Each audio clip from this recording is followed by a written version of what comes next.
My name is Bilge Mutlu. I'm a assistant professor of. I'm good. I'm an assistant professor of computer science, psychology, and industrial engineering. Now we've heard about trombone and horn. This probably sounds boring, but I'll try to live up to the previous speakers. So, what I want to talk about today is robots and robots as tools. I'll be assisted by one of our robots, Neo. He's right there, and then our tool maker, Chao, he's one of our programmers. This is Neo. He gets up and he's gonna kind of help me illustrate certain things. This is one of our 5 Neos. We have other robots that are more human-sized, but I thought that you would enjoy seeing Neo. It's a little past his bedtime, but we'll see how it goes. So what I want to talk about today is robots as tools.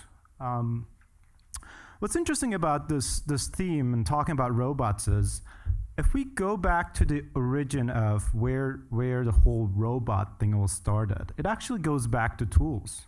It goes back to the 1920s, to a play in Czechoslovakia, written by Capek, and the title of that play was Rossum's Universal Robots, and the word robot was used to refer to forced labor or labor.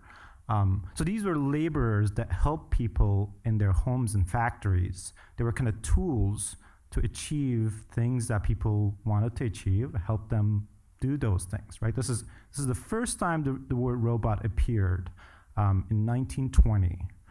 Now we come to today, right? Robots are still perceived as tools. We see robots helping people, lose weight and stay motivated. We see robots helping kids learn, or we see robots helping doctors communicate with patients. Now, these might seem far-fetched, and they're not. They are actual products that are either conceived or being used today. So what I want to talk about today is kind of taking from this idea, robots as tools, and talk about what I am interested in, which is how do we actually make these tools more effective, right? So take the idea of the tool, the basic tool, and how do I actually make that more effective, more powerful? And what can I achieve with that? So what I want to talk about is 3 different ideas, how we can use robots as tools in 3 different domains. The first one I want to talk about is robots as motivational tools. This builds on the idea of using robots to help ourselves lose weight, stay motivated, do things that we want to do, things that we want to achieve. So imagine that you have a robot at home, at work, somewhere. You have a robot who's delivering snacks, who is serving you, helping you, providing you with things. But at the same time, you have certain goals that you want to achieve. You want to maybe not eat that cookie, but eat that apple. You want to make sure that you are meeting certain goals and that you set for yourself. So one of the things that we've been trying to do with robots as making them more effective tools is trying to figure out how do we actually get robots to do a better job at keeping you motivated. So give you a very simple example of this. What we created is a robotic system where the robot would use effective linguistic strategies to motivate you to make certain choices, to choose one over the other. We created a task to explore this where the robot would make recommendations on a travel map to see different landmarks. So you would have 2 robots or 2 versions that you would hear from the robot of a recommendation and decide on which one to follow. So this is an example of how I could use robot as a more powerful tool to keep myself motivated. So what I want to show with Now's help is to see if we can hear 2 versions of the same recommendation or information. One of them might be more motivational or persuasive that will help me kind of meet the goal that I want to meet. So let's hear one form of information that's not as persuasive.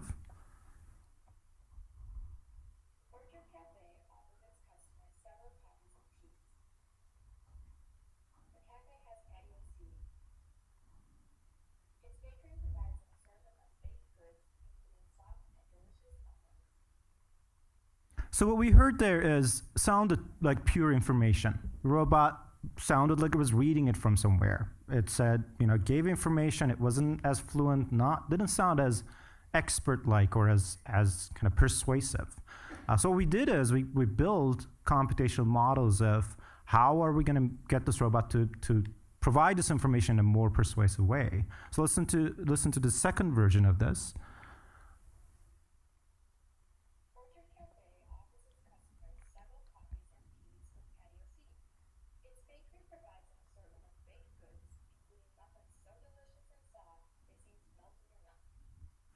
What you heard there was more fluent speech. You heard metaphors, things that you could relate to, things that made you feel a little more confident about the information that you were hearing. So what we do in our work is to show that using these strategies, we can actually improve certain aspects of motivation, change people's behavior. And that's exactly what we see in our experiments, that when people listen to these suggestions when the robot uses this sort of high motivational language, high persuasive language, they're more likely to follow the robot's suggestions, right? This is one example of how I can use the robot as a motivational tool for myself or for other people to follow certain behaviors and eat the apple rather than the cookie. The second example I want to give is robots as communication tools, right? I gave that example early on about how a robot might enable a doctor to communicate with a patient. So imagine that scenario, right? You have a doctor who's going around making shifts. You might be surprised hearing this, but there are tens of hospitals in the US that are doing this as their daily practice, that are ICU chiefs that go around on a robot, visit patients, hear their complaints, see how they're doing.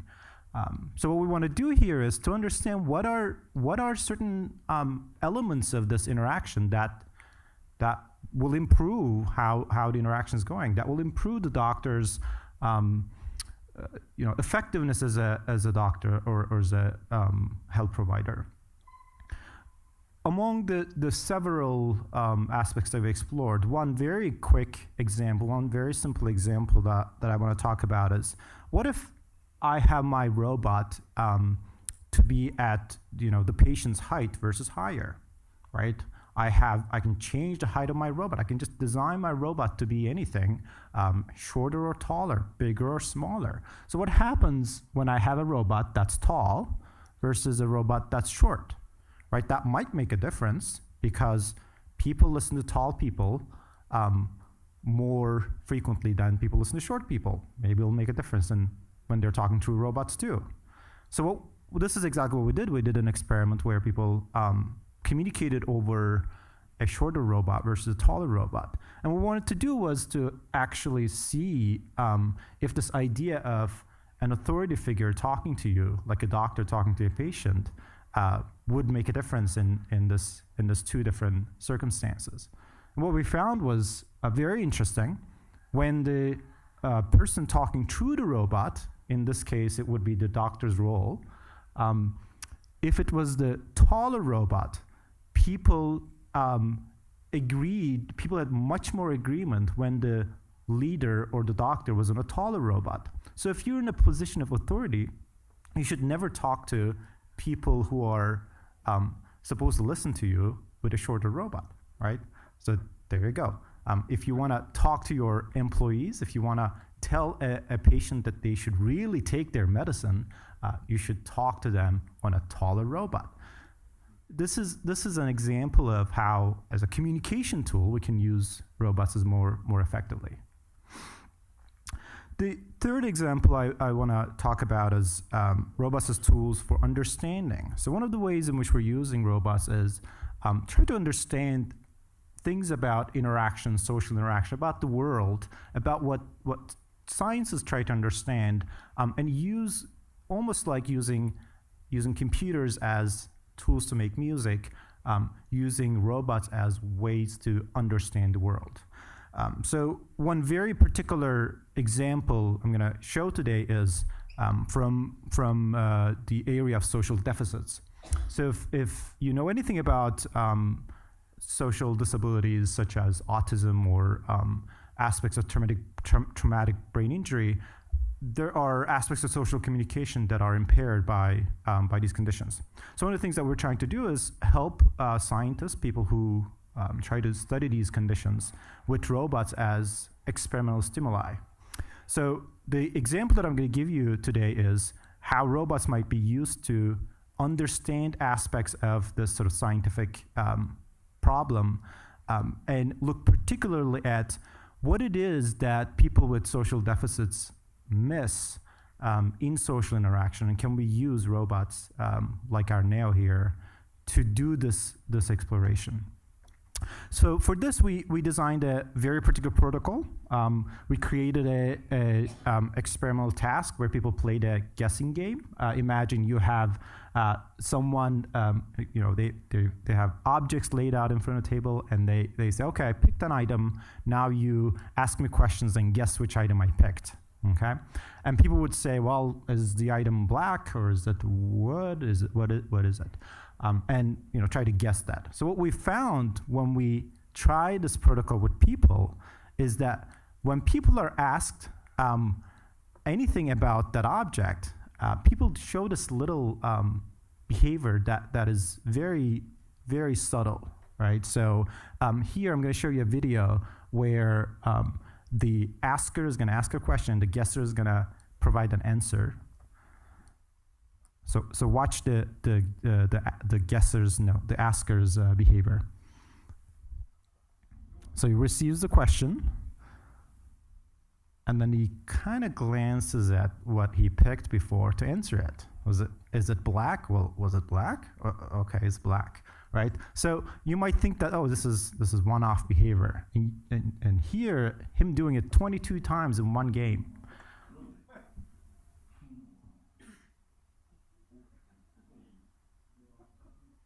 The reason why I'm showing this is that social interaction involves all these very subtle behaviors that facilitates interaction. And what we're seeing in some of these deficits that people might be missing these cues and these very important behaviors, right? What's really hard for studying this is that people are not even aware that they're creating this behavior, yet that they can produce it in an experimental setting. So what we're trying to do is to simulate these kinds of behaviors on robots and present it to people to see what it is that people are missing. Right, I'm going to show you a simulation of the same behavior on a robot. And don't be freaked out, the thing that you're going to see in the next video is a robot.